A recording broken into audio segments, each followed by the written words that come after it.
Hello guys, TechOculus presenting Tech-Paathshala, an online software internship program. I'm Amit Bhardwaj. In this video, we will learn how to interface LCD and Atmega 16. So guys, to program Atmega 16, we use Atmel Studio, and for circuit and simulation purpose, we use Proteus. As a first step, I written a program in Atmel Studio for interfacing of Atmega 16 and 16 cross to LCD.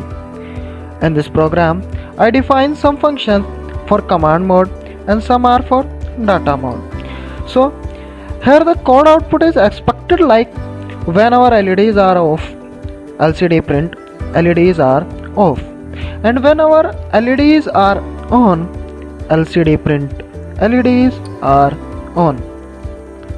So guys, have a look at circuit and simulation of Atmega 16 and 16 cross to LCD.